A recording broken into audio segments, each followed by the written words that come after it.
Bonjour à tous, bienvenue au bord de la rivière Sarthe. Comme vous pouvez le voir en arrière-plan, la rivière est relativement basse suite à un été très chaud. Aujourd'hui, on va faire une vidéo Cresta sur la pêche à la grande canne. Donc ce parcours, je le connais puisque c'est un parcours qui est relativement proche de chez moi.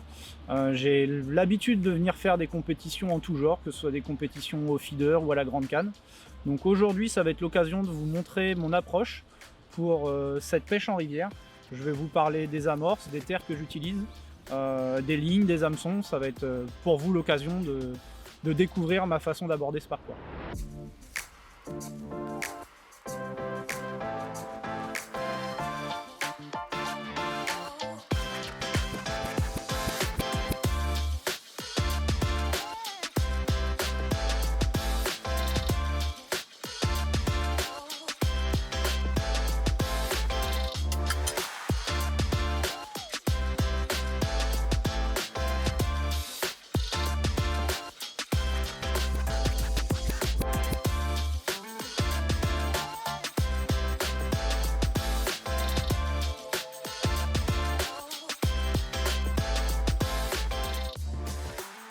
C'est l'occasion pour moi de vous parler des nouveaux tamis Cresta. Alors ces tamis sont disponibles en 4 modèles. Une maille très fine pour tamiser vos terres de somme. Une maille intermédiaire que je vais utiliser aujourd'hui pour tamiser une amorce de fin de saison, une amorce plutôt fine mouture pour des pêches de gardon technique par exemple. Une maille plus grosse que je vais utiliser principalement pour tamiser mes terres, ma double terre par exemple. Et ensuite il y a aussi une maille très grosse. Alors moi personnellement c'est une maille que j'utilise moins par rapport au parcours que j'ai l'habitude de pêcher, mais qui est vraiment très utile si vous utilisez des amorces à grosse mouture, des amorces collantes. Alors je vais vous montrer comment bien tamiser votre amorce. Donc l'avantage des tamis Cresta, c'est qu'ils sont parfaitement adaptables sur une grande partie des seaux, que ce soit des seaux de 17 litres ou de 25 litres. Ils s'adaptent vraiment parfaitement, donc pas de risque de mettre de l'amorce à côté. Donc je vais verser mon amorce. Donc les mailles des tamis Cresta sont faits en inox, donc sont vraiment très solides. Donc pas de risque d'usure prématurée. Pour cette partie de pêche, j'ai préparé environ 5 litres d'amorce, 3 litres que je vais mettre au départ pour faire un amorçage de départ, et ensuite 2 litres que je vais garder à côté de moi au cas où j'aurais besoin de remettre de l'amorce en cours de pêche. Alors en plus de cette amorce, j'ai également préparé de la double terre. Donc cette double terre est composée de terre de rivière et de bentonite. Cette terre va me permettre de descendre mes èches sur le fond de manière très précise à la coupelle, sans déposer d'amorce. Donc ça va me permettre d'éviter de prendre trop de petits poissons et de concentrer mes èches sur une zone vraiment bien restreinte. Donc en plus de cette amorce et de ces terres, j'ai prévu 500 g de fouillis. Donc c'est du fouillis congelé, hein, un reste de fouillis. L'avantage c'est qu'il est inerte, donc encore une fois ça va peut-être m'éviter de prendre trop de petits poissons. Et ensuite un petit peu de castor. C'est un parcours que je connais bien, où il y a une belle population de brèmes et aussi des gros gardons. Donc j'aime bien utiliser les castors. Donc ça sera des èches que je vais mettre un petit peu dans l'amorce, mais surtout dans ma terre. Alors, je vais vous montrer comment je vais procéder à mon amorçage.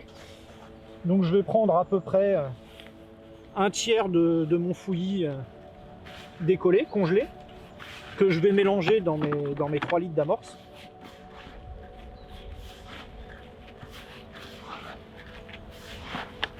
Voilà. Je vais mettre un petit peu de castor.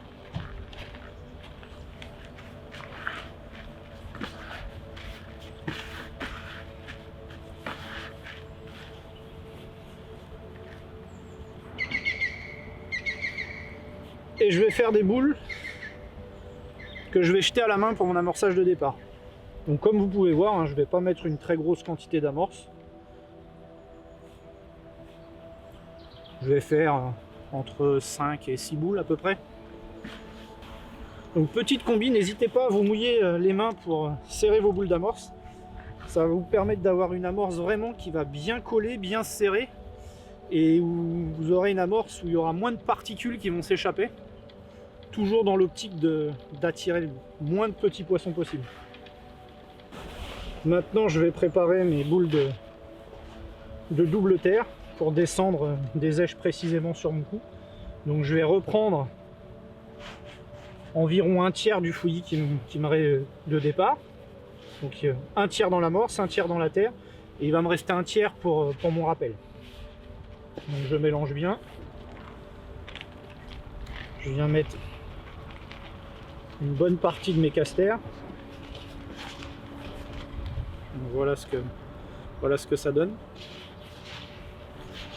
Et ensuite je vais venir faire des boules beaucoup plus petites pour que ça puisse rentrer dans la coupelle. Donc voilà, des boules bien serrées, mais une fois au fond qui vont s'ouvrir très rapidement. L'idée c'est de pouvoir déposer une grande quantité d'èches rapidement sur ma zone amorcée. Donc voilà, les boules sont prêtes, on va pouvoir passer à l'amorçage.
Aujourd'hui, je vais vous parler des hameçons Gamakatsu. Alors Gamakatsu est un hameçon de fabrication japonaise. Donc c'est des fabricants qui fabriquent tout type d'hameçons pour les pêches de petits poissons, mais également pour les pêches de gros poissons, comme le thon par exemple. Alors aujourd'hui, je vais plutôt vous parler des hameçons qui nous intéressent pour ma partie de pêche d'aujourd'hui à la Grande Canne. Donc voici les 4 hameçons que j'utilise pour toutes mes parties de pêche au cou. Alors, je vais vous parler du premier, le 10-10. Donc un hameçon qui est très fin de fer, parfait pour des pêches techniques de petits poissons en canal par exemple, sur des pêches en début de saison, fin de saison, quand les poissons sont plutôt tatillons. Ensuite, le deuxième hameçon que je vais utiliser, donc voilà, ça c'était le 10-10. Le deuxième hameçon que j'utilise aussi très souvent, c'est le 10-50. Donc toujours un hameçon relativement fin de fer, un tout petit peu plus fort de fer que le 10-10. Par contre, sa particularité, c'est qu'il va avoir une tige un peu plus longue. Donc c'est vraiment un hameçon intéressant quand vous avez besoin de pêcher rapidement, quand il y a un rythme de touche assez important. Il peut être utilisé sur les petites tailles au verre de vase, mais j'aime bien l'utiliser aussi sur des plus grandes tailles, notamment la taille 18, quand vous voulez pêcher avec un gozer enfilé par exemple. C'est vraiment un super hameçon. Ensuite, le 13-10, donc c'est un hameçon beaucoup plus rond. Alors les deux premiers, c'est plutôt des hameçons que j'utilise pour les pêches de petits poissons et de gardons. Le 13-10, ça va plutôt être un hameçon que je vais utiliser principalement pour les pêches de plaquettes. Quand je vais pêcher avec un bouquet de verre de vase ou avec un panaché, caster verre de vase, gozer verre de vase. Donc c'est un hameçon plus rond qui fait aussi parfaitement l'affaire pour les pêches à la graine, pour pêcher au blé, au chènevis. Voilà, donc le 13-10 de chez Gamakatsu. Et ensuite le dernier hameçon, donc un hameçon plus fort de fer, plus large d'ouverture, que je vais utiliser sur toutes mes pêches de brème, dès lors qu'il faut pêcher au verre de terreau par exemple. Ça va vous permettre de mettre deux petits terreaux par exemple, bloqués avec un gozer. Tous ces hameçons sont disponibles dans une multitude de tailles, allant de la taille 24 à la taille 10, donc ce qui va vous permettre de couvrir tous les types de pêche et d'utiliser tous les appâts qu'on peut utiliser sur nos parties de pêche au coup.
On est à peu près à 2 heures de pêche. La pêche est relativement technique, on a vu très peu de gros poissons. J'ai pris 4 plaquettes de 200-300 grammes. J'ai touché un gros poisson que j'ai laissé, après j'ai été embêté par un brochet.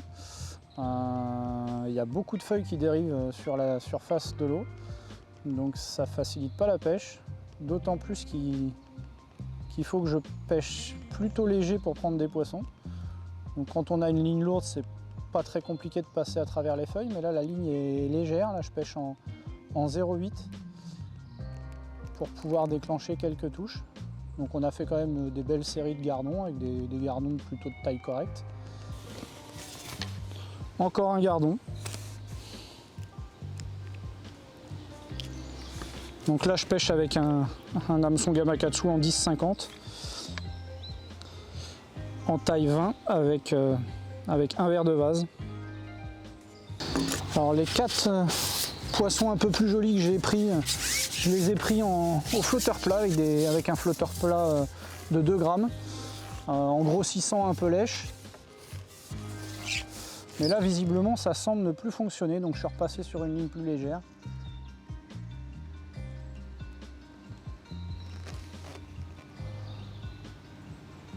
Je rappelle régulièrement à la coupelle dès que je sens que la fréquence de touche diminue légèrement.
l'après-midi de pêche se termine, on va essayer de prendre un dernier poisson.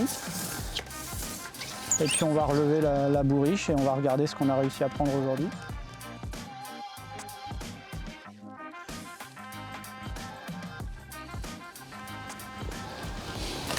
Bon bah voilà le dernier poisson de la journée. Alors voici le résultat de cette journée de pêche.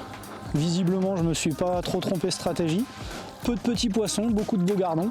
Des gardons de 50 à 200-300 grammes pour les plus gros. Quelques jolies plaquettes également. On a été un petit peu embêté par les carnassiers en cours de pêche. Un brochet qui m'a mangé un gardon. On a fait aussi quelques grosses perches. Donc une belle partie de pêche avec, je dirais, environ 4-5 kg de poissons. Les poissons sont repartis en pleine forme, on les a remis à l'eau. Donc maintenant il me reste juste à vous dire bonne fin de journée et à bientôt pour une nouvelle vidéo Crestal.